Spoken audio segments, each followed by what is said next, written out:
Good morning, everyone. Welcome to the most important current affairs for prelims 2021 series అమ్మ. So ప్రతిరోజు ఈ series follow అవుతూ ఉండండి. నేను Suresh sir and other faculty members చేస్తాము రెస్పెక్టివ్ సబ్జెక్ట్స్ యొక్క videos.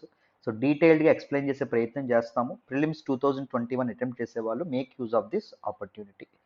Before starting this particular topic, let me once talk about our UPSC Infinity course. UPSC infinity offline classes కూడా start అవుతున్నాయి. ఎక్కడ అంటే ఎంబీపీ కాలనీ విశాఖపట్నం అమ్మ. సో క్లాసెస్ అనేవి August 2వ తారీఖు నుంచి స్టార్ట్ అవుతున్నాయి. అన్ని కోర్సెస్ లానే మన ఇన్స్టిట్యూట్లో ఆఫర్ చేసే ఆఫ్లైన్ కోర్సెస్ కూడా లైఫ్ టైం వ్యాలిడిటీ వస్తాయి. ఆన్లైన్ కోర్సెస్ లాగానే ఆఫ్లైన్ కోర్సెస్ కూడా లైఫ్ టైం వ్యాలిడిటీతో రావడం అనేది జరుగుతుంది. నాకు తెలిసి దేశంలో ఆఫ్లైన్ కోర్సెస్కి లైఫ్ టైం వ్యాలిడిటీ ఇస్తున్నటువంటి ఏకైక ఇన్స్టిట్యూట్ ఎల్టీఎక్స్ క్లాసెస్ అని చెప్పి మనం అనుకోవచ్చు. ప్రిలిమ్స్, మెయిన్స్ ప్లస్ ఇంటర్వ్యూ అప్రోచ్లో ఉంటుంది. బిగ్ బేసిక్స్ నుంచి కవర్ చేయడం అనేది జరుగుతుంది.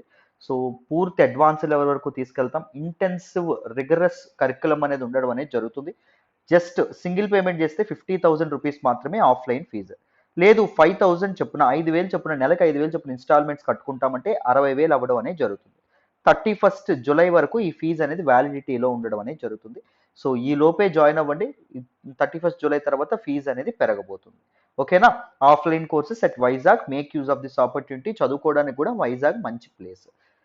అండ్ నెక్స్ట్ ఆన్లైన్ కోర్స్ చూడండి. యూపీఎస్సీ ఆన్లైన్ అయితే మీకు జస్ట్ 40,000 నుంచే కోర్స్ అనేది స్టార్ట్ అవ్వడం అనేది జరుగుతుంది. ఆన్లైన్ కోర్స్ కూడా మీకు లైఫ్ టైం వ్యాలిడిటీతో రావడం అనేది జరుగుతుంది. అంటే మీకు ఉద్యోగం వచ్చేంత వరకు మా గైడెన్స్ అండ్ సపోర్ట్ మీకు ఉంటుంది. ఈ ఫీజు కూడా 31st జూలై వరకే ఉంటుంది. తర్వాత ఫీజు అనేది పెరగబోతుంది. సో రికార్డెడ్ సింగిల్ పేమెంట్ చేస్తే జస్ట్ 40,000 రూపీస్ మాత్రమే. Live plus recorded single payment చేస్తే 50,000. రికార్డెడ్ ఎవరికి పనికి వస్తుందంటే వర్కింగ్ ప్రొఫెషనల్స్ సార్, మేము ఫ్యాకల్టీతో ఇంటరాక్షన్ అక్కర్లేదు, ఓన్లీ రికార్డెడ్ వీడియోస్ చూసుకుంటామనే వాళ్ళకి జస్ట్ 40,000కే వస్తుంది. లైవ్ ప్లస్ రికార్డెడ్ ఇన్స్టాల్మెంట్స్లో కట్టుకుంటే 60,000, 5,000 చొప్పున నెలకి కట్టుకునే అవకాశం కూడా మీకు కల్పిస్తున్నాం. జాయిన్ అవ్వాలి అనుకుంటే ఇది ప్రత్యూష మేడం నెంబర్ 7893899553. మేడం నెంబర్కి ఫోన్ చేసి మీరు చక్కగా జాయిన్ అవ్వచ్చు. సో 60,000 నెలకు 5,000 చొప్పున కూడా మీరు కట్టుకోవచ్చు. ఇంటిగ్రేటెడ్ అప్రోచ్లో ఉంటుంది. ప్రిలిమ్స్, మెయిన్స్ ప్లస్ ఇంటర్వ్యూ అప్రోచ్లో ఉంటుంది. చాలా చాలా వ్యాలిడేషన్ అనేది ఉంటుంది. యూపీఎస్సీ కరెంట్ అఫైర్స్ కోర్స్ కూడా మీరు జాయిన్ అవ్వచ్చమ్మా. UPSC current affairs fees present 5,000 ఉంది అండ్ అది 6,000 అవ్వబోతుంది జూలై 31st తర్వాత. సో ఈ లోపే జాయిన్ అవ్వడానికి ప్రయత్నించండి. కరెంట్ అఫైర్స్ చాలా మాన్స్టర్ అనుకుంటారు, బట్ కరెంట్ అఫైర్స్ ప్రిపరేషన్ మీకు చాలా అద్భుతంగా జరగడం అనేది జరుగుతుంది. ట్రస్ట్ మీ, నన్ను నమ్మి జాయిన్ అవ్వండి. మీ నమ్మకం వమ్ము కాదు. యూపీఎస్సీ హిస్టరీ కథల రూపంలో నేర్చుకుంటామమ్మా. నా హిస్టరీ శాంపుల్ వీడియోస్ నేనే డీల్ చేస్తాను డీటెయిల్డ్గా. Ancient, medieval, modern, post independence history, world history, art and culture ఇవన్నీ మీకు చెప్పడం అనేది జరుగుతుంది. ఒకసారి వీలైతే శాంపుల్ వీడియోస్ చూడండి. చూసి కన్విన్స్ అయిన తర్వాతే జాయిన్ అయ్యే ప్రయత్నం చేయండి. ఓకేనా? రైట్. మరి ఈరోజు మన టాపిక్లోకి వెళ్దాం. జాగ్రత్తగా వినండి. So this particular Tibetan policy and support act of 2020, దీన్ని ఎవరు పాస్ చేయడం అనేది జరిగింది అంటే యుఎస్ కాంగ్రెస్ పాస్ చేయడం అనేది జరిగిందండి. US Congress with is the ultimate law making body of US, that is US parliament అని కూడా మనం అనుకోవచ్చు. మన ఇండియాలో పార్లమెంట్ అంటారు, యుఎస్లో కాంగ్రెస్ అంటాం. US Congress comprised of 2 houses. ఏంటండి అవి? The lower house is house of representatives and that is in similar with, that is in lines with our Lok Sabha, and upper house is Senate, that is in lines with our Rajya Sabha కదా. So మన తాలూకా senate ఏదైతే ఉంటుందో US యొక్క senate, they passed a bill that is Tibetan policy and support act of 2020 అనేటటువంటి ఒక bill, ఒక చట్టాన్ని pass చేయడం అనేది జరిగింది. సో ఏంటి ఈ చట్టం చెప్తుంది? యునైటెడ్ స్టేట్స్ ఆఫ్ అమెరికా యొక్క పాలసీ దేని మీద? టిబెట్ పైన. సో హౌ అంటే యునైటెడ్ స్టేట్స్ ఆఫ్ అమెరికా టిబెట్తో ఎలాంటి సంబంధాలు ఏర్పరచుకోవాలనుకుంటుంది, టిబెట్ని ఎలా అప్రోచ్ అవ్వాలనుకుంటుంది, టిబెట్తో ఎలా రిలేషన్స్ మెయింటైన్ చేయాలనుకుంటుంది, ఇవన్నీ ఈ తాలూకా యాక్ట్లో చెప్తారనమాట. మీ అందరికీ తెలుసు డొనాల్డ్ ట్రంప్. సో ముందు మన యుఎస్ ప్రెసిడెంట్ అయినటువంటి డొనాల్డ్ ట్రంప్ గారు ఉండేటప్పుడు ఈయన 2 కంట్రీస్ మీద తన మ్యాక్సిమం ప్రెజర్ పాలసీ అనేది వాడడం అనేది జరిగింది. ఏ కంట్రీస్? ఒకటి చైనా ఏదైతే ఉంటుందో చైనా, రెండవది ఏంటి మన తాలూకా ఇరాన్ ఏదైతే ఉంటుందో ఇరాన్ న్యూక్లియర్ డీల్ నుంచి బయటకు వచ్చేసారు. Joint comprehensive plan of action అంటాము. నేను హిందూ అనాలిసిస్లో చాలాసార్లు మాట్లాడాను ఇరాన్ న్యూక్లియర్ డీల్. అది ఇంకోసారి మాట్లాడదాం, పక్కన పెట్టండి. అది ఇంకోసారి ఇంపార్టెంట్ టాపిక్స్ ఫర్ కరెంట్ అఫైర్స్లో కూడా మాట్లాడతాను.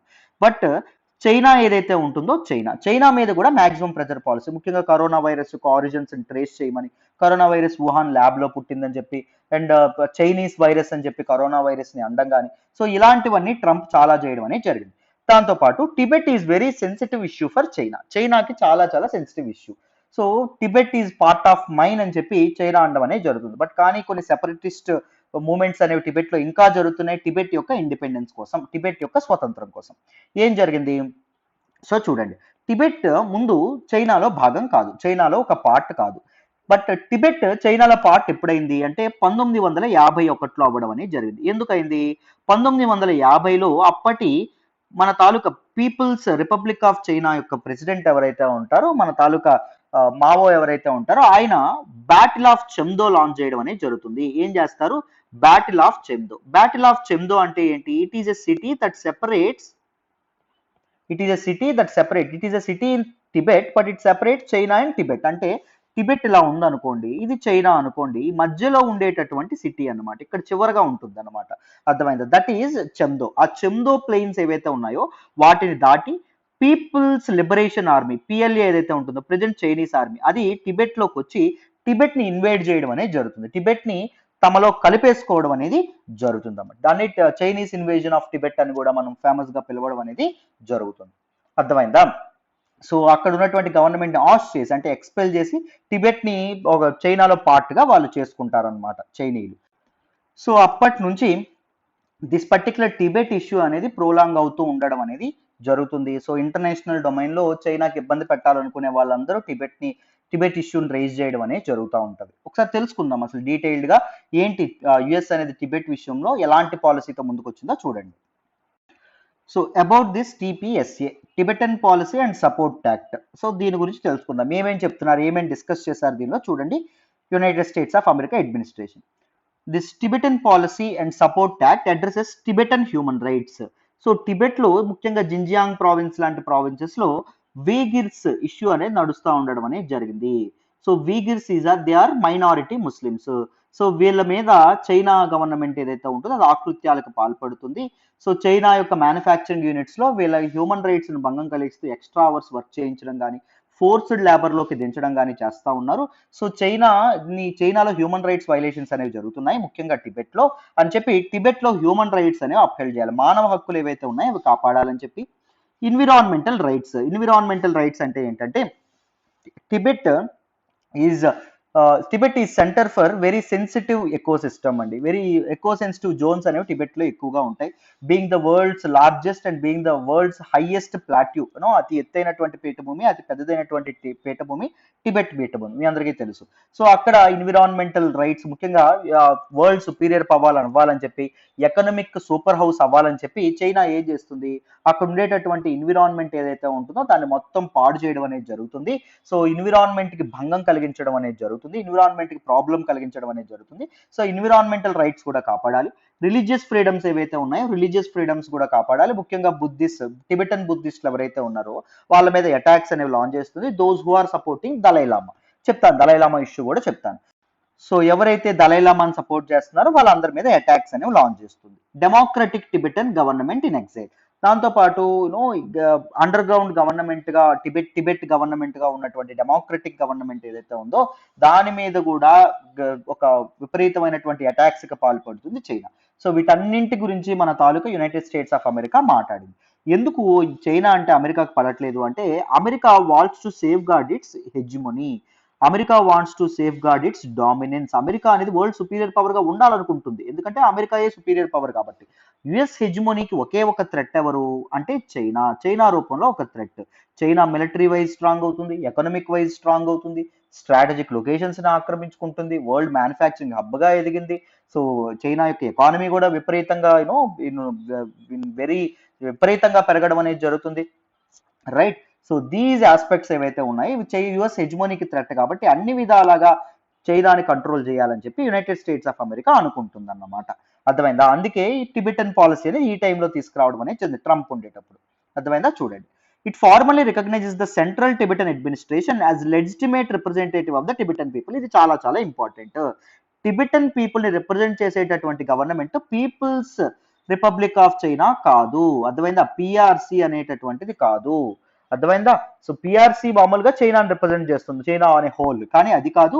But central Tibetan administration, Tibetan యొక్క గవర్నమెంట్ ఏదైతే ఉందో, టిబెట్ యొక్క గవర్నమెంట్ మాత్రమే టిబెటన్ పీపుల్ ని రిప్రజెంట్ చేస్తున్నటువంటి గవర్నమెంట్ అని చెప్పి మన తాలూకా వీళ్ళు చెప్పడం అనేది జరిగిందన్నమాట. ఎవరు? యునైటెడ్ స్టేట్స్ ఆఫ్ అమెరికా వాళ్ళు this particular Tibetan policy and support act లో చెప్పారు. It will pave the way for the US government to issue economic and visa sanctions against any Chinese officials who interfere with the succession of the Dalai Lama. దాంతో పాటు ఈ act ఇంకొకటి ఏమిచ్చింది, ఇంకొక ఇదేమిచ్చింది US government కి. యుఎస్ గవర్నమెంట్ చైనీస్ అఫీషియల్స్ కి economic sanctions అనేవి విధించవచ్చు అండ్ వీసా శాంక్షన్స్ కూడా విధించవచ్చు. అర్థమైందా? సో అమెరికాకి రాకుండా అడ్డుకోవచ్చు, అమెరికాకి వెళ్లకుండా ఈవెన్ ఎకనామిక్ శాంక్షన్స్ కూడా, ఆర్థిక పరమైనటువంటి ఆంక్షలు కూడా వాళ్ళ మీద విధించవచ్చు. వాళ్ళ బ్యాంక్ అకౌంట్ సీజ్ చేయడం కానీ, వాళ్ళు డిపాజిట్లు తీసుకోలేకపోవడం కానీ, లోన్స్ తీసుకోలేకపోవడం కానీ, ఇలాంటివన్నీ చేయొచ్చు. ఏ చైనీస్ అఫీషియల్స్ అంట? Who are trying to interfere with the Dalai Lama. Dalai Lama యొక్క సక్సెషన్, దలైలామా వారసత్వం గురించి ఎవరైనా ఇదయ్యారు అనుకోండి, ఇప్పుడు చెప్తాను చూడండి, మీకు కథ చెప్తే మీకు అర్థమవుతుంది ఏం జరుగుతుందో. సో ఫస్ట్ టిబెట్ ఏదైతే ఉంటుందో up to 18th century Tibet అనేది ఒక అటానమస్ కింగ్డమ్ గా ఉండడం అనేది జరిగింది. ఒక మొనార్కీ, రాజులు ఎవరైతే ఉన్నారో కింగ్స్ పరిపాలించే వాళ్ళు, మొనార్కీ అనేది దానిలో ఉండేది. బట్ 18th సెంచరీ తర్వాత చైనాను అప్పుడు పరిపాలిస్తున్నటువంటి చింగ్ డినాసిటీ ఏదైతే ఉంటుందో, చింగ్ డినాసిటీ ఫోర్స్ఫుల్ గా టిబెట్ ని క్యాప్చర్ చేసుకుంటుంది, టిబెట్ ని ఆక్రమించడం అనేది జరుగుతుంది. ఎప్పటి వరకు? చింగ్ డినాసిటీ యొక్క ఫాల్ వరకు, అంటే చైనీస్ రెవల్యూషన్ వరకు, అంటే 1912 వరకు, మన తాలూకా చింగ్ డినాసిటీ యొక్క డిక్లైన్ అంత వరకు టిబెట్ అనేది will be a part of Qing dynasty, Qing డినాసిటీలో పార్ట్ గానే ఉంటుంది. బట్ 1912లో ఏం జరుగుతుంది? దిస్ టిబెట్ ఏదైతే ఉంటుందో, టిబెట్ యొక్క ఇండిపెండెన్స్ ప్రకటించి టిబెట్ ని లిబరేట్ చేస్తారు. ఎవరు అంటే 13th దలైలామా. దలైలామా అంటే ఎవరు అంటే, who is the representative of Tibetan Buddhism. Tibetan Buddhism ని రిప్రజెంట్ చేసే వ్యక్తిని దలైలామా అంటాం. He's the legal leader, he's the political leader also. Political affairs లో కూడా వీళ్ళు పార్టిసిపేట్ చేస్తారనమాట. ఇప్పుడున్నటువంటి దలైలామా 14th దలైలామా, 1935లో ఆయన పుట్టారు. ఓకేనా? సో అయితే చూడండి, దలైలామాస్ ఆర్ రిలీజియస్ లీడర్స్. మామూలుగా టిబెట్ లో ఉండేటటువంటి బౌద్ధ మతానికి చెందినటువంటి వాళ్ళు ఏం నమ్ముతారు అంటే, బుద్ధుని యొక్క అవతారాలే ఈ దలైలామాలు. విపరీతమైనటువంటి నాలెడ్జ్ పవర్స్ ఉంటుంది వీళ్ళకి తెలియదంటూ ఏముండదు. నో, దైవాంశ సంభూతులు ఈ Dalai Lamas. They have the legitimate right to rule or Tibet ని పరిపాలించే హక్కు కేవలం దలైలామాలకే ఉంది కానీ ఇంకెవరికి లేదు అని చెప్పి దీస్ టిబెటన్ పీపుల్ ఎవరైతే ఉన్నారో వాళ్ళు ఎక్కువగా నమ్మడం అనేది జరుగుతుంది అనమాట. సో ఈ 13th దలైలామా ఏం చేస్తారు? టిబెట్ యొక్క ఇండిపెండెన్స్ ప్రకటించడం అనేది జరుగుతుంది. 1950ల వరకు రూల్ చేస్తారు. 1950s లో ఏం జరుగుతుంది? మన తాలూకా మావో యొక్క వీళ్ళు ఎవరైతే ఉంటారో, మావో యొక్క సైన్యం ఏదైతే ఉంటుందో, that is people's liberation army, PLA వేసుకొని ఆయన చమ్దో ప్లైన్స్, టిబెట్ ని చైనాని మధ్యలో ఉండేటటువంటి చమ్దో ప్లైన్స్ ని దాటుకొని ఆయన మన తాలూకు టిబెట్ ఏదైతే ఉంటుందో టిబెట్ ని ఆక్రమించడం అనేది జరుగుతుంది, టిబెట్ ని క్యాప్చర్ చేసుకోవడం అనేది జరుగుతుంది. సో అప్పుడు మన తాలూకా దలైలామా తప్పించుకుంటారండి. తప్పించుకొని 1950 నుంచి 1959 వరకు, 1959 వరకు 9 years ఒక అండర్ గ్రౌండ్ గవర్నమెంట్ ఆయన నడపడం అనేది జరుగుతుంది. అంటే బయటకు దొరకకుండా ఒక పరారీలో ఉంటూ గవర్నమెంట్ నడుపుతారు అనమాట. ఎవరు? 14th Dalai Lama, that is present Dalai Lama. మన ధర్మశాలలో మనకు కనిపిస్తారా, క్రికెట్ మ్యాచ్లకి గట్రా వస్తారు, ఆయన అనమాట. 1959లో మన తాలూకా పీపుల్స్ లిబరేషన్ ఆర్మీ ఏం చేస్తుంది? ఆయన ఎక్కడున్నాడో పసిగట్టి ఆయన్ని క్యాప్చర్ చేసుకోవాలనుకుంటుంది. క్యాప్చర్ చేసుకోవడానికి అనుకున్నప్పుడు ఆయన ఉండేటటువంటి ప్లేస్ చుట్టూ తన సైన్యం ఏదైతే ఉంటుందో సైన్యం మోహరిస్తుంది అనమాట. ఆయన్ని క్యాప్చర్ చేసుకోవడం అవసరం. ఎందుకు అంటే he's the threat for China's authority over Tibet నాది అని చైనా అంటుంటే నీది కాదు అని వాదించేవాడు ఎవడు? దలైలామా. Tibet is an independent nation అనేవాడు ఎవడు? దలైలామా. సో ఒక సెషనిస్ట్ లీడర్, ఒక సెపరేటిస్ట్ లీడర్ అని చెప్పి దలైలామాని పట్టుకోవాలి అని చెప్పి చైనా అనుకుంటుంది, పీపుల్స్ లిబరేషన్ ఆర్మీ అనుకుంటుంది అనమాట. కానీ సో ఎప్పుడైతే పిఎల్ఏ వచ్చే టైంకి ఆ చీకట్లో, ఆ అంధకారంలో మన తాలూకా దలైలామా ఎక్కడికి పారిపోతారు? ఇండియాకి పారిపోతారు. ఇండియాకి పారిపోయి ఇండియాకి అసైలం అడుగుతారు, ఆశ్రయం అడుగుతారు. అప్పుడు ఇండియా ఏం చేస్తుంది? అసైలం ఇస్తుంది. ఎప్పుడు అసైలం ఇస్తుంది? 1959లో ఆశ్రయం అనేది కల్పిస్తుంది. అందుకే దీనికి కోపమించు, అంటే మాకు పడని ఒక దలైలామా అనేటటువంటి లీడర్కి మీరు ఆశ్రయం ఇస్తారా అనేటటువంటి విషయం మీద 1962లో చైనా మన మీద యుద్ధానికి వస్తుందండి. అర్థమైందా? దానిలోనే మనం ఓడిపోవడం అనేది జరుగుతుంది. సో ఈ ఓటమికి కుంగిపోయినటువంటి నెహ్రూ గారు 1965లో చనిపోతారు. అర్థమైందా? ఇది ఒక క్రొనలాజికల్ ఆర్డర్లో మీరు గుర్తుపెట్టుకోవాలి. 1951లో క్యాప్చర్ 1950 అక్టోబర్లో మన తాలూకా పిఎల్ఏ అనేది టిబెట్ని ఇన్వేడ్ చేయడం అనేది జరుగుతుంది. 1951 కల్లా జనవరి ఆ టైం కల్లా క్యాప్చర్ చేసుకుంటుంది. సో అదే టైంలో మన నెహ్రూ గారు చైనాతో పంచీల్ అగ్రిమెంట్ కూడా చేసుకుంటారనమాట. పంచీల్ అగ్రిమెంట్ లో భాగంగానే Tibet is part of China అని ఒప్పేసుకుంటాడు ఈయన. సో ఎవరు? నెహ్రూ గారు. టిబెట్ కి మనకి మంచి రిలేషన్స్ ఉన్నప్పటికీ మన నెహ్రూ గారు చేసినటువంటి Tibet is part of China అని ఎక్నాలెడ్జ్ చేయడం ఏదైతే ఉంటుందో, రికగ్నైజ్ చేయడం ఏదైతే ఉంటుందో, అది టిబెట్ ప్రజలు ఎప్పటికీ జీర్ణించుకోలేకపోతారు. ఇంత మంచి ఫ్రెండ్ గా ఉన్న భారతదేశం మమ్మల్ని వెనుపోటు పొడిచిందే అనే బాధతో వాళ్ళు ఉంటారు. అర్థమైందా? బట్ కానీ దలైలామాకి అసైలం ఇవ్వడం వల్ల మళ్ళీ ఫ్రెండ్షిప్స్, మళ్ళీ రిలేషన్షిప్స్ అనేవి మెరుగుపడినాయనే మనం చెప్పుకోవచ్చు. అయితే ఇక్కడ ఏం చెప్తున్నారో చూడండి. చైనీస్ అఫీషియల్స్ ఎవరు దలైలామా సక్సెషన్ గురించి, ఇప్పుడు దలైలామా ఇప్పుడున్నటువంటి దలైలామా ఏం చేశారు అంటే, ఇండియాలో ఉంటున్నారు, మీ అందరికీ తెలుసు. 2015లో ఆయన ఒక మాట కూడా చెప్పారు, టిబెట్ ఇండిపెండెన్స్ కి నాకు ఇంకేం సంబంధం లేదు, ఐఎమ్ నాట్ నేను అసలు టిబెట్ ఇండిపెండెన్స్ కోసం నేను ఫైట్ చేయాలని అనుకోవట్లేదు, నేను పీస్ఫుల్ శాంతియుతమైనటువంటి మార్గంలో ఉంటాను, నాకు సమయం వచ్చినప్పుడు బుద్ధుడిలో ఐక్యం అయిపోతాను అని చెప్పి ఆయన 2015లో ఒక మీటింగ్ లో కూడా అనడం అనేది జరిగింది అన్నమాట. సో దలైలామా యొక్క సక్సెసర్, వారసుడు ఎవరుంటారు అనేటటువంటి ప్రశ్నకి ఈయన ఏం చెప్తారు అంటే, ఈసారి మేబీ ఒక ఉమెన్ ఉండొచ్చు. అర్థమైందా? అంటే ఒక ఆడదైనా ఉండొచ్చు, లేకపోతే no a man who who was born outside Tibet బయట పుట్టినటువంటి ఒక వ్యక్తి అయినా దలైలామాకి సక్సెసర్ గా ఉండొచ్చు అని చెప్పి ఈయన ప్రకటించడం అనేది జరుగుతుంది. బట్ దలైలామాకి 14th దలైలామాకి సక్సెసర్, వారసుడు రావడం అనేది చైనాకి ఇంట్రెస్ట్ లేదు, చైనాకి ఇది లేదు. ఎందుకంటే దలైలామాస్ అంటే ఎవరని చెప్పాం, they have the legitimate right to rule over Tibet. So Dalai Lama అనేవాడు పుట్టిన ప్రతిసారి టిబెట్ ఇండిపెండెన్స్ అనేటటువంటి ప్రస్తావన గాల్లో ఉంటది, ప్రజల నోట్లలో నాంతా ఉంటది. So Dalai Lama, so Tibet independence అనేటటువంటి ఆ కాన్సెప్ట్ ని చంపేయాలంటే దలైలామా అనేటటువంటి ఒక క్యారెక్టర్ ని చంపేయాలి. సో దలైలామాకు ఒక సక్సెసర్ ఉండకూడదు. సో దలైలామా సక్సెషన్ విషయంలో ఎవరైనా చైనీయులు ఇన్వాల్వ్ అయితే, ఎవరైనా చైనీస్ అఫీషియల్స్ ఇన్వాల్వ్ అయితే వాళ్ళని మీద ఆంక్షలు విధిస్తామని చెప్పి దిస్ పర్టికులర్ యాక్ట్ అనేది చెప్పడం అనేది జరిగింది. చూడండి, the TPSA, that is Tibetan Policy and Support Act, also introduces new key provisions aimed at protecting the environment and water resources on the Tibetan plateau. Tibet లో మీకు 2 పోల్స్ తర్వాత highest glaciers కూడా ఎక్కువ ఉండడం అనేది జరుగుతుంది. ఈ గ్లేషియర్స్ కరిగి సో మెనీ పెరినియల్ రివర్స్ ఏవైతే ఉంటాయో, మన బ్రహ్మపుత్ర రివర్ సిస్టమ్ చూసుకున్నా, ఇండస్ రివర్ సిస్టమ్ చూసుకున్నా, ఇలాంటి పెరినియల్ రివర్స్ అని టిబెట్ లో ఆవిర్భవించడం అనేది జరుగుతుంది, టిబెట్ లో పుట్టడం అనేది జరుగుతుంది కదా.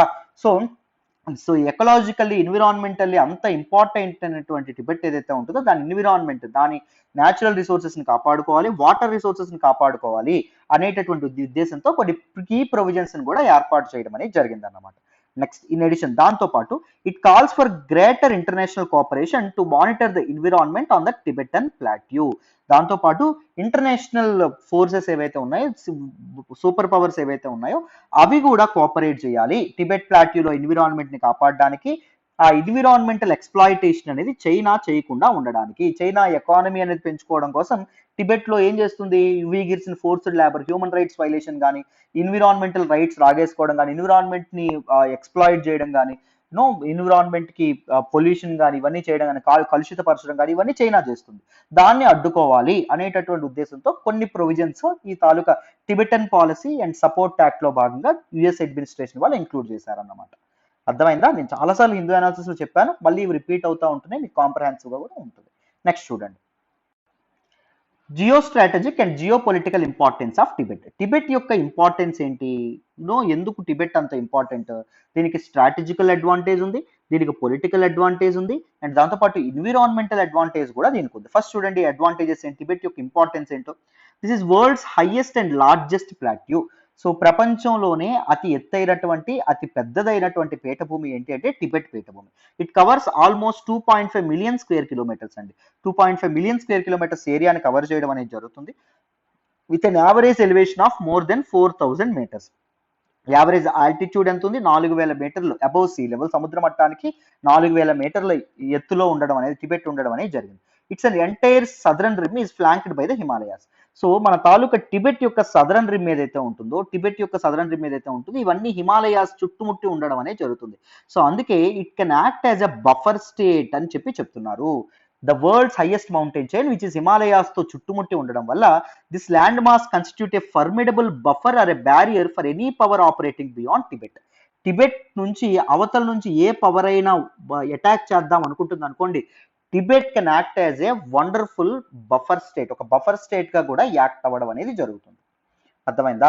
సో ఎందుకు అంటే ఇక్కడ చూడండి, we can buy some time. ఇక్కడ చూడండి, ఇక్కడ ఇక్కడ అన్ని మనం ఏమని చెప్పుకున్నాం, సదరన్ రిమ్ లో మనకి హిమాలయన్స్ ఉంటాయి. ఎవరైనా టిబెట్ ని అటాక్ చేశారు అనుకోండి, సో దిగువకు వచ్చే ముందు హిమాలయాలు దాటడం కష్టం అవుతుంది కదా, సో ఇట్ విల్ సెపరేట్, హిమాలయాలు దాటడం అంత ఈజీ కాదు కదా.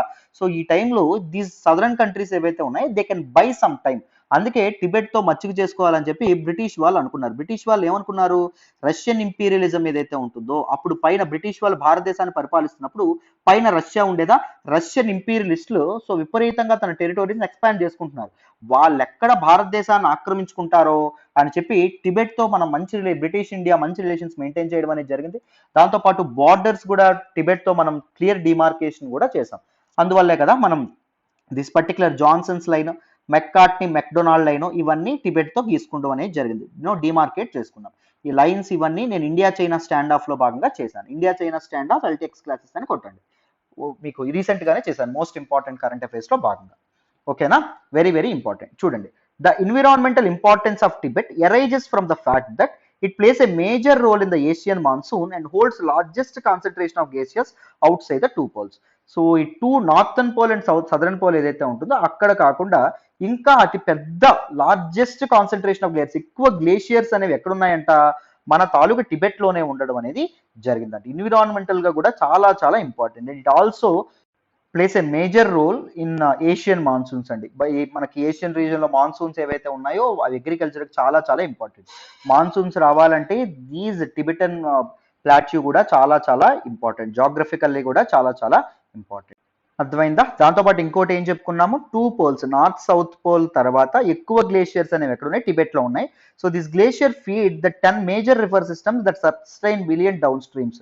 సో 10 మేజర్ రివర్ సిస్టమ్స్, ముఖ్యంగా మెకాంగ్ రివర్ సిస్టమ్ కానీ, లేకపోతే మన తాలూకా బ్రహ్మపుత్ర రివర్ సిస్టమ్ కానీ, ఇండస్ రివర్ సిస్టమ్ కానీ, గంగా రివర్ సిస్టమ్ కానీ, దీస్ రివర్ సిస్టమ్స్ ఏవైతే ఉన్నాయో చాలా వరకు దీస్ రివర్ సిస్టమ్స్ అనేవి టిబెట్ లోనే ఆవిర్భావం అవ్వడం వల్ల ఒక వెరీ ఇంపార్టెంట్ లొకేషన్ అని చెప్పి టిబెట్ అని చెప్పి మనం చెప్పుకోవచ్చు. అర్థమైనా, అంత ఇంపార్టెన్స్ అనేది టిబెట్ కి ఉంది. నెక్స్ట్ చూడండి, Tibet has always been a place of geostrategic prominence in the eyes of regional as well as superpowers. Tibet కి జియో స్ట్రాటజిక్ అడ్వాంటేజ్ కూడా, స్ట్రాటజిక్ ఇంపార్టెన్స్ కూడా ఎక్కువగా ఉండడం అనేది జరిగింది. సో వరల్డ్ సుపీరియర్ పవర్స్ ఏవైతే ఉన్నాయో టిబెట్ ని ఒక వెరీ ఇంపార్టెంట్ స్టేషన్ గా ఇది చేస్తారండి. నేను ఆల్రెడీ చెప్పాను, ఎర్లీ 20th సెంచరీలో 20వ శతాబ్దపు మొదటి అర్ధభాగంలో బ్రిటిష్ వాళ్ళు ఏం చేద్దాం అనుకున్నారు అంటే టిబెట్ ఒక బఫర్ స్టేట్ గా వాడుకుందాం అనుకున్నారు. ఎవరి నుంచి, ఇంపీరియలిస్టిక్ రష్యా థ్రెట్ ఏదైతే ఉంటుందో, జారిస్ట్ రష్యా థ్రెట్ ఏదైతే ఉంటుందో వాళ్ళ నుంచి. సో బ్రిటిష్ ఇండియాని కాపాడుకోవడానికి టిబెట్ మధ్యలో ఒక బఫర్ స్టేట్ గా ఉపయోగపడుతుంది అని చెప్పి అనుకోవడం అనేది జరిగిందండి. సో అందుకే బ్రిటిష్ వాళ్ళు అప్పుడు they adopted a forward policy. Forward policy అంటే ఏంటి, టెరిటోరీస్ ని ఆక్రమించుకోవడానికి, బఫర్ స్టేట్స్ ని క్రియేట్ చేసుకోవడానికి కంట్రీస్ తీసుకొచ్చేటటువంటి ఒక పాలసీ అనమాట. బ్రిటిష్ వాళ్ళు ఏం చేశారు, దిస్ పర్టికులర్ రష్యా యొక్క ఇంపీరియల్ రష్యా థ్రెట్ నుంచి కాపాడుకోవడానికి టిబెట్ అనేటటువంటి ఒక బఫర్ స్టేట్ ని క్రియేట్ చేద్దాం అనుకున్నారు. సో ఆ విధంగానే బ్రిటిష్ తన పాలసీ ఏదైతే ఉంటుందో దాన్ని ముందుకు తీసుకెళ్లడం అనేది జరిగింది. అర్థమైందా? నెక్స్ట్ చూడండి, presently as per the popular perception, చాలా పాపులర్ గా జనాలు ఏమంటారు అంటే, China considers Tibet as palm and Ladakh, Nepal, Sikkim, Bhutan and Arunachal Pradesh as the 5 finger policy. మన పిఆర్సి ఫౌండర్ అయినటువంటి, పీపుల్స్ రిపబ్లిక్ ఆఫ్ చైనా యొక్క ఫౌండర్ అయినటువంటి, అర్థమైందా, పీపుల్స్ రిపబ్లిక్ ఆఫ్ చైనా. ముందు రిపబ్లిక్ ఆఫ్ చైనా, ఇందాకే మనం మాట్లాడుకున్నాం కదా, ముందు రిపబ్లిక్ ఆఫ్ చైనా ఉండేది. రిపబ్లిక్ ఆఫ్ చైనా తైవాన్కి తరిమేసి పీపుల్స్ రిపబ్లిక్ ఆఫ్ చైనా ఏదైతే ఉంటుందో ఇది ఇప్పుడు it is the representative of Chinese people. చైనాని రిప్రజెంట్ చేస్తున్నటువంటి government peoples Republic China. People's republic of China అంటే సింపుల్ చైనీస్ గవర్నమెంట్ అనుకోండి, ప్రెజెంట్ చైనీస్ గవర్నమెంట్. దీన్ని ఎవరండి ఫౌండర్, మావో ఎవరైతే ఉన్నారో, మావో జెదాంగ్ అని చెప్పి మనం చెప్పడం అనేది జరుగుతుంది. సో మావో ఎవరైతే ఉన్నారో, మావో ఒక 5 ఫింగర్ పాలసీ అనేది ఇస్తారు. మావో యొక్క 5 ఫింగర్ పాలసీ అంటే ఏంటి, నేను ఇండియా చైనా స్టాండ్ ఆఫ్ లో కూడా చెప్పాను. మావో యొక్క 5 ఫింగర్ పాలసీ అంటే ఏంటి, ఇది ఒక ఆర్మ్, ఇది పామ్, ఇవి ఫింగర్స్, ఇవి ఫింగర్స్. ఈ ఆర్మ్ ఏంటంటే చైనా, ఈ పామ్ ఏంటి అంటే టిబెట్, ఈ తాలూకా వేళ్ళు ఏంటి అంటే ఇది అరుణాచల్ ప్రదేశ్, తర్వాత భూటాను, తర్వాత సిక్కిం, తర్వాత నేపాల్, ఇది లడాక్. సో ఒక చెయ్యి ఎప్పుడు కంప్లీట్ అవుతుంది, ఇవన్నీ ఉంటేనే కంప్లీట్ అవుతుంది. సో చైనా కూడా ఎప్పుడు కంప్లీట్ అవుతుంది అంటాడు ఆయన. సో మన దగ్గర ఆర్మ్ ఒక్కటే ఉంది, పామ్ టిబెట్ మన చేతుల్లో ఉండాలి. సో అందుకోసమనే మావో ఏం చేశారు, 1950లో టిబెట్ ఇన్వేజన్ అనేది ఆయన మొదలు పెట్టడం అనేది జరిగింది. So People's liberation Army through battle of Chamdo Tibet invasion అనేది మొదలు పెట్టిందని చెప్తామా. సో దాని తర్వాత ఏం ఆక్రమించుకోవాలనుకుంటున్నారు, అరుణాచల్ ప్రదేశ్ని, భూటాన్ని, సిక్కింని, నేపాల్ని, లడాక్ని అన్నింటినీ ఆక్రమించుకోవాలనుకుంటున్నారు. అందుకే లడాక్లో రీసెంట్గా మనకి స్టాండ్ ఆఫ్ వెస్టర్న్ సెక్టార్లో అరుణాచల్ ప్రదేశ్లో ఉన్నటువంటి తెవాంగ్ డిస్ట్రిక్ట్ కూడా నాది అంటుంది. ఎవరు అంటున్నారు, మన తాలూకు చైనా అంటుంది.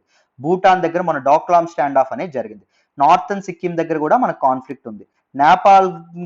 నేపాల్ మీద సాఫ్ట్ పవర్ తెచ్చుకొని నేపాల్ని కొద్దిగా క్లోజ్ చేసుకొని క్యారెట్ అండ్ స్టిక్ పాలసీ ద్వారా, అంటే కొట్టైనా లేకపోతే బుజ్జగించైనా నేపాల్ని కూడా లాగేసుకుంటుంది చైనా, అందులో డౌటే లేదు. సో ఇది 5 ఫింగర్ పాలసీ ఏదైతే ఉంటుందో ఆ 5 ఫింగర్ పాలసీలో చైనా టిబెట్ని ఏమనుకుంటుందని చెప్పాము, పామ్ అనుకుంటుంది. చెప్పానా, పామ్ అనుకోవడం అనేది జరుగుతుంది, అరచేయి అనుకుంటుంది. Ladakh, Nepal, Sikkim, Bhutan and Arunachal Pradesh as the 5 fingers. So ఇవన్నీ 5 ఫింగర్స్ గా అనుకోవడం అనేది జరుగుతుంది. అదే మనకి చెప్తున్నారు. The incumbent and the 14th Dalai Lama has been living in exile in India ever since the Tibet was occupied by the Chinese People's Liberation Army.